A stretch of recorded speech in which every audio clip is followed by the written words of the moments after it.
নমস্কার, আপনারা দেখছেন আমার ছোট্ট YouTube channel voice of Anirban. সঙ্গে আমি আপনাদের আপনজন অনির্বাণ চৌধুরী। প্রতিদিন সকাল 9টার মতন আজকেও সকাল 9টায় চলে এলাম আর একটা প্রতিবেদন নিয়ে আপনাদের কাছে। সকলকে স্বাগত। আপনারা শেষ পর্যন্ত একটু এই ভিডিওটা দেখবেন এবং পরিচিতদের মধ্যে একটু লাইক করে শেয়ার করে দিলে আমি উপকৃত হব। আর সবথেকে বড় কথা, যারা এখনও পর্যন্ত আমার চ্যানেলটাকে সাবস্ক্রাইব করেননি অথবা আজকে প্রথম দেখছেন, তাদের কাছে আমার বিনম্র নিবেদন যে আপনারা একটু সাবস্ক্রাইব করে পাশে থাকবেন। দেখুন, 2016 সালের যে এসএলএসটির নিয়োগ, সেইটা নিয়ে আপনারা জানেন সুপ্রিম কোর্টের শেষ পর্যন্ত রায় হয়েছিল যে 26,000 শিক্ষক অশিক্ষকের চাকরি চলে গেছিল এবং সুপ্রিম কোর্টের নির্দেশেই গত 30শে এপ্রিল এসএসসির পক্ষ থেকে একটা গেজেট নোটিফিকেশান বেরোয়। সেই গেজেট নোটিফিকেশানে এসএসসি নতুন কিছু পদ তৈরি করেছিল এবং শুধু তাই নয়, তারা নতুন কিছু নিয়মও তার মধ্যে অন্তর্ভুক্ত করেছিল, যেটা নিয়ে ওই এসএলএসটি প্রার্থীরা তারা হাইকোর্টের দ্বারস্থ হয়।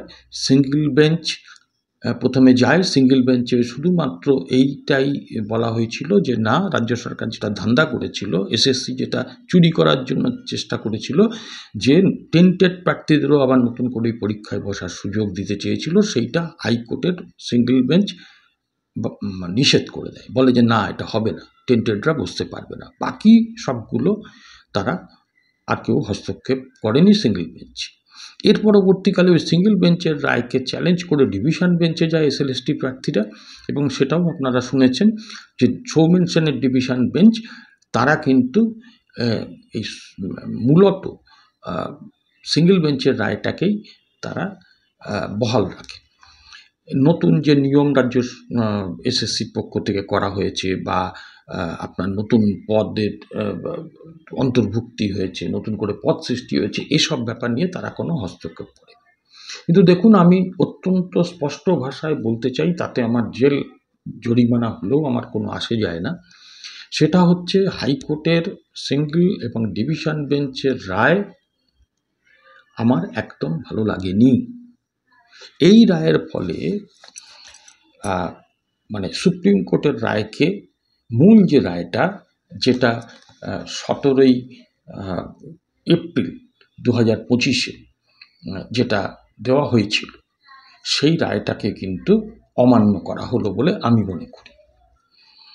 কারণ সুপ্রিম কোর্ট তার রায় পরিষ্কার করে বলেছিল যে যে পরীক্ষাটা দিতে হবে, মানে রাজ্য এসএসসির পক্ষ থেকে যে পরীক্ষাটা অর্গানাইজ করবে, তাতে প্রথমত টেন্টেডরা বসতে পারবে না। সেখানে যেমন টেন্টেডরা বসতে পারবে না, তার পাশাপাশি বলা হয়েছিল যে এই পরীক্ষার ক্ষেত্রে কারোকে কোনো অতিরিক্ত সুবিধা দেওয়া যাবে না। আর এক্ষেত্রে কি হলো, এসএসসির পক্ষ থেকে যে নিয়ম করা হলো তাতে বলা হলো যে 10 নম্বর দেওয়া হবে অভিজ্ঞতার জন্য। তাহলে এই অভিজ্ঞতার জন্য যদি 10 নম্বর দেওয়া হয়, তাহলে যারা ওয়েটিং লিস্টে আছে, যারা ফ্রেশার্স, তারা তো ওই চিহ্নিত অযোগ্য প্রার্থী বাদে যারা কি 31শে ডিসেম্বর অবধি চাকরি করবে, তাদের মতন তো অভিজ্ঞতা নেই। তাহলে প্রথমেই 10 নম্বর পিছিয়ে গেল। আর নিয়ম করেছিল কি, যে 10 নম্বর থাকবে ডেমনস্ট্রেশনের জন্য। ইন্টারভিউ বোর্ড তো আর কোর্ট তৈরি করে দেবে না। দেখুন কতটা জালিয়াতি করার সুযোগ করছে এসএসসি এবং রাজ্য সরকার। ওই তোলামূলের নেতাদের আবার টাকা তোলার সুবিধে করে দেওয়ার জন্য বলছে যে ডেমনস্ট্রেশনের জন্য 10 নম্বর থাকবে। তাহলে ডেমনস্ট্রেশনের জন্য যদি 10 নম্বর থাকে, সেখানে যে কারচুপিটা হবে না তার কি গ্যারান্টি আছে? বলছে 10 নম্বর থাকবে ইন্টারভিউতে। ইন্টারভিউ বোর্ডে যারা থাকবে, নাম ধরে ধরে তাদেরকে যদি আগে থেকে বলে দেওয়া যায় যে অমুক প্রার্থীকে কত নম্বর দিতে হবে, সেটা আটকাবেন কি করে? আর 10 নম্বর ইন্টারভিউয়ের জন্য ভাবুন। সবথেকে বড় আরও কতগুলো ব্যাপার আছে। যেমন ধরুন, আপনার এই যে রায়টা বেরোলো, এক মাতাল আইনজীবীকে দেখছিলাম খুব বড় বড় কথা বলছিলেন যে বিরাট জয়, রাজ্য সরকারের জয়। আরে কিসের জয় মশাই? বাপেরও বাপ আছে, সুপ্রিম কোর্ট খোলা আছে, আমি সে কথায় আসছি পরে। এখন ব্যাপারটা হচ্ছে যে এই যে নতুন নিয়মের মধ্যে যা রয়েছে তাতে যেমন ধরুন এলিজিবিলিটি, যারা চাকরি করছেন, যারা যখন চাকরি পেয়েছিলেন তখন 45% যাদের এলিজিবিলিটি ছিল তারা পেয়েছেন, এখন হয়ে গেছে 50%। তাহলে যাদের 45% ছিল তারা এবারে বসতে পারবে না। 2, আরসিআই অ্যাপ্রুভ বিএড যাদের আছে তারা বঞ্চিত হবে। এবং 3 হচ্ছে যে যারা 31 তারিখ অবধি এই যে চাকরি করার সুযোগটা পেল 31শে ডিসেম্বর অবধি, যে শূন্য পদগুলো সেগুলোই উঠে যাচ্ছে। তাহলে কি করে সঠিক বিচার হলো?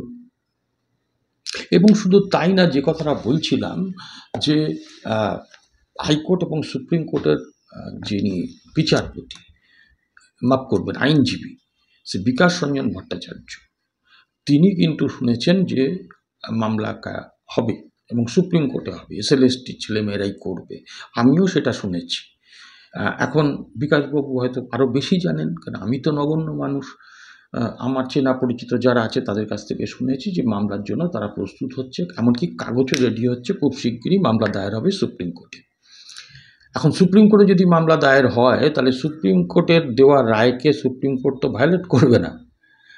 বরং যেটা হতে পারে, পরীক্ষাটা পিছিয়ে যেতে পারে, অথবা এই নির্দিষ্ট সময়ের মধ্যেই নতুন করে গেজেট নোটিফিকেশান করতে হবে 16 সালের নিয়মেই পরীক্ষা করার জন্য। আচ্ছা, বিকাশবাবু কি বলেছেন একটু শুনেন। এখন যারা চাকুরি প্রার্থী তারা নিশ্চয়ই যাবেন। ডিভিশন বেঞ্চের রায়টা শুধু ভুল রায় তাই নয়, এটা প্রকৃতপক্ষে সুপ্রিম কোর্টের আদেশের বিরুদ্ধে এই রায়। এখন সেই জন্য সুপ্রিম কোর্টে যাওয়া উচিত এবং নিশ্চয়ই যাবেন ওরা। এরা সুপ্রিম কোর্টে যাবেন বলে অনেকেই আমাকে বলেছেন, তারা যাবেন, নিশ্চয়ই যাবেন। তাহলে এই সুপ্রিম কোর্ট কিন্তু অবশ্যই যে রায়টা দেবেন, এই মামলাটা হবে, যে রায়টা দেবেন তাতে আমি বলে রাখছি যে 2016 সালের নিয়মেই পরীক্ষা হবে এবং তার জন্য হয় পরীক্ষার দিন এক্সটেন্ড হবে, না হলে যেটা হবে সেটা হলো যে এই সময়ের মধ্যেই নোটিফিকেশানটাকে বদল করে 16 নিয়ম অনুযায়ী পরীক্ষা নিতে হবে। সরকারের পক্ষ থেকে এতবার করে সতর্ক কোর্ট করার পরেও এদের কোনো লজ্জা নেই। আসলে এদের তো দুটো কান কাটা, এরা রাস্তার মাঝখান দিয়ে যায়, শুধু চুরি করা ধান্দা, তোলাবাজি ধান্দা। এই চাকরির যাদের যোগ্য প্রাপ্য, যাদের চাকরি, তারা রাস্তায় বসে আছে। আর আমি তো একটা খবর শুনে অবাক হয়ে গেলাম যে একজন চোর মন্ত্রী ছিল, চোর মানে একদম কি বলবো, প্রমাণিত চোর সিবিআইয়ের দ্বারা।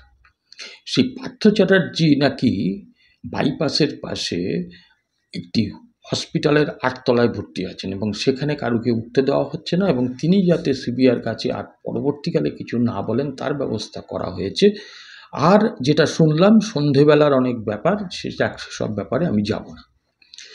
এ কাদের রাজত্ব চলছে?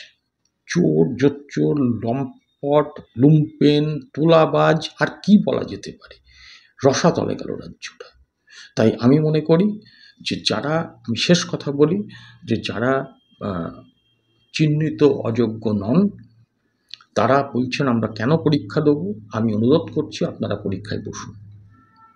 যদি কোনো অ্যানোমালি হয় তাহলে আবার কোর্টের রাস্তা খোলা। আসলে রাজ্য সরকার চাইছে না মনে হয় চাকরিগুলো দিতে, তার জন্য এই তাল বাহানা করছে।